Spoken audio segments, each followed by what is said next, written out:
Guys, it is hot, late summer, and this is right now a time to pick up the big crankbait. I'm going to share a couple crankbait mistakes I see new anglers make and even advanced anglers make. Share one that took me a while to kind of figure out actually myself. And guys, one thing about the crankbait, I talked about it earlier in that post-spawn early summer period, crankbait bites fire. But looking back at my fishing logs, looking at my old pictures, all of my little reports, my data, all my stuff I keep together, the crankbait catches big fish from like right now through the early fall period. And there's a couple reasons for it, so we can talk about it, but we're going to go into the mistakes that I see anglers make, or just a couple of things they don't know how to correct with crankbaits. Guys, so welcome to the Fishing Coach YouTube channel. I'm Coach E. Jimmy Eastling's my name, and go ahead, call me Coach, guys. And thank you for watching today's video. So let's talk about this crankbait, okay? Not this crankbait, this big crankbait. When I talk about big crankbaits, 6 to the 10XD. A 5XD can fit in there too, depending on your lake depth, where your cover is that you're fishing, your structure that you're fishing. But guys, we're gonna talk about crankbaits, and I got a couple of mistakes right here. The first one is not knowing how to tune a crankbait. Guys, I hate to say it today, and you're like, what do you mean by tuning? But before I go into that, I'm not going to go ahead and throw the brands out there on my YouTube channel. I throw all the crankbaits, guys. I have 3 boxes in here of 6 Cents, Strike King, which I've thrown Strike King forever, okay? I mean, the Strike King's like that's their best bait, I think, is this guy, crankbait, okay? An affordable crankbait. So 6 Cents, Strike King. I throw Profound Outdoors, Spros in my box. I got some Mega Basses, probably another brand in there too that I hadn't said. But one thing about crankbaits nowadays is they don't run straight always. There's a lot that I get. There's one brand in particular that they just don't come out and run straight like they used to, and it makes me mad even. Now, I fish a lot and I know how to tune them, but guys, there's a lot of new anglers that do not know how to tune them, okay? And that's one of the things that kind of like bugs me is these things that cost $7 to $15, they can't come out straight. And so I'm gonna go ahead and show real quick how to tune them. So what happens is when you pull this thing out of the box and you make a far cast with it, you can feel it going right or to the left. Or it might not even coming straight at you. It could still be coming deep, but it's there. Now at forward facing sonar, you can see the depth it's getting to. We're gonna talk about that with this line here in a second. But with tuning, you need a pair of pliers, okay? And let's say it is going this way on you and not straight. If it's going, which to me that's my right, y'all's left. If it's going left, you then need to put this thing to the right a little bit. And it's a very, very subtle touch. So a couple things you can do is you have this part right here, and this is kind of hard, I know, me right here doing it backwards for y'all. Okay, so you see this right here, this little knob that the little line keeper comes on. You're just gonna move it just a little bit. So you can do it with the pliers, as I've seen some people do, where you just grab it and then move it. But I've also seen people do it this way, to where they go like this, go up against the bill, okay? See if I can show you guys.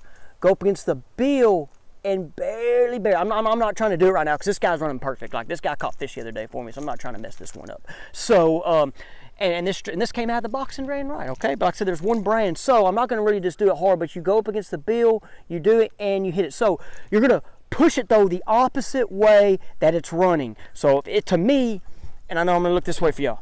I'm gonna look this way. If that crankbait, y'all see it, is running this way, okay?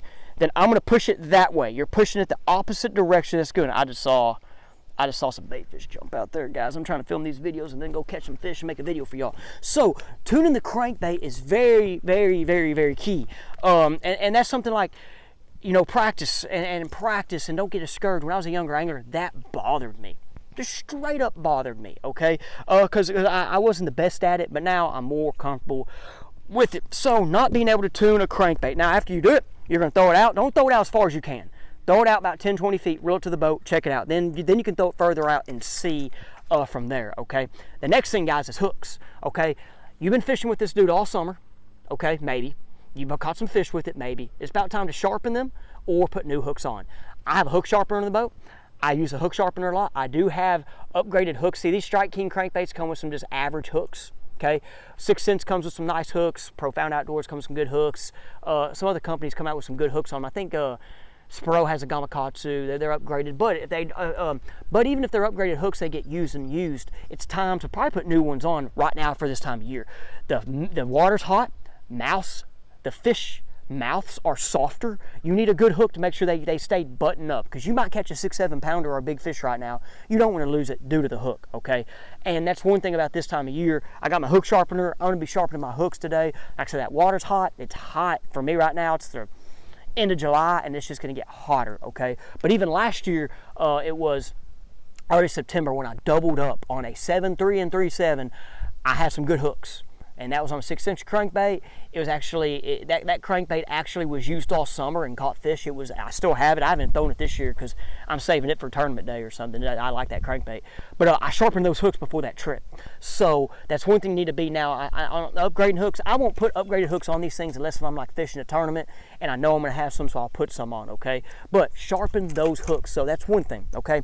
The next thing I got is colors. Keep the colors simple, guys. Shad patterns, and then a kind of a brighter pattern depending on your watercolor. I have a lot of crankbaits. I have a lot of colors. As you see, this is a unique shad pattern one that I'm throwing right now. I have a couple different crankbaits due to, I fish a lot, okay? But if you're new to the crankbait fishing, keep it simple. Don't go crazy with it, okay? Sexy shad still catches fish. But think about it this way too. If they've been seeing lures all summer and it's what the stores buy, you might need to have something a little different. And that's why, like here, look, this is something a little different I'm going to throw, okay? And it looks like, it looks good to me, all right? And I've caught fish on it the other day on the lake. So there's that. Next thing is line. I always talk about line a lot, guys. This is new line I just put on here. So for a couple trips, I had older, so I was catching fish on this earlier in the year, and then recently I just put new line on it because I think I'm going to be getting more bites with it and using it more. So make sure you change your line out. Don't go all summer with the same line. This is 12-pound fluorocarbon right here, okay? And one thing about this lighter line, guys, when it sits on your deck and the sun hits it and it's hot, it does not last as long. I just learned from experience. The thicker line will, unless if you're using that 20, 18-pound test a lot, but this light stuff, it just gets coated on the deck, okay? So you might need to pull some out, cut it, but make sure your line is good, okay? Because you do not want to have it break. You don't want to get it hung up in wood and you go to move it, it breaks. So the line, of course, is very, very key. I like light line to get these crankbaits down deeper and get them to the depth I want them to.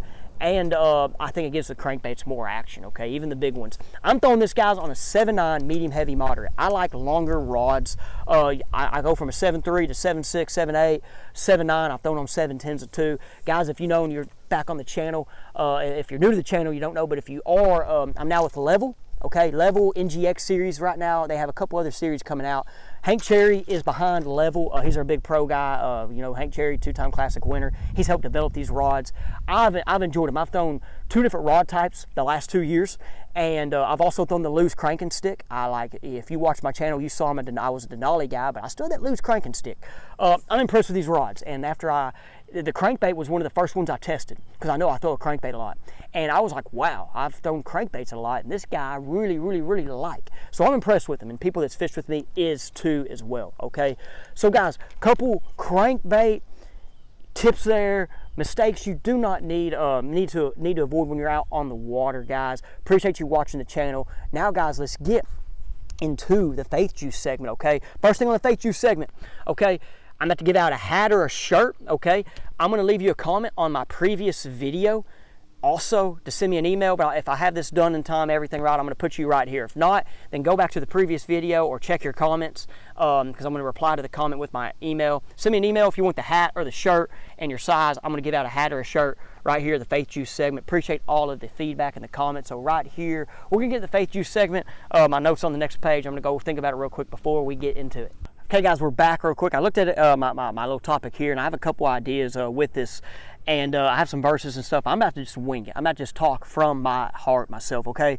But the thing is, no matter who you are, where you're at in your life does matter, okay? You might have been through a lot. You might have messed up a lot. You might have failed. You might have failed as a husband. You might have failed as a father or as a son if you're watching this as your son. I don't care where you're at. Your situation, it could be, I know I have ladies that watch this, 7% of y'all are ladies, mother, wife, wherever you're at, your life matters, and there's still a chance for redemption. And so if you're down in the dumps, if you are just in this mode of like, hey, why am I here, or what am I going to do, guys, there's still time for it. And no matter where you're at, like I'm just saying, your life does matter. There's a chance to fix problems you might have had. There's a chance to go back and fix relationships. Just do not give up on this. Life is short, okay? You are here for a reason, and you got to maybe find that reason and find that. Even with me and my journey, I thought I was going to be coaching football forever, teaching and impacting kids' lives that way. But here I am now. I'm somehow fishing full time, which it's not just fishing every day. I have all my other businesses. I'm in the fishing industry, guys. I'm lucky to be not just a husband, but being a father to 2 kids, and I've gotten to spend a lot of time with them due to my new adventures. But I really thought my life was going to be an education until I retired, but here I am. So I'm still searching for mine, you know. And if you guys followed along, I'm about to be working with the FCA and doing the outdoors, and that might be my calling. I don't know. I might only do that for a year, 2 years, 3 years, 4, 10. We don't know. So guys, you never know. You might think you have it figured out, but you do not, potentially. Okay, so if you're in that situation where you're like, man, why am I here, or what is my calling? There's still time for you to figure it out. Okay, appreciate it, guys. We'll see you next time on the Fishing Coach YouTube channel. Thank you again, and we'll see you.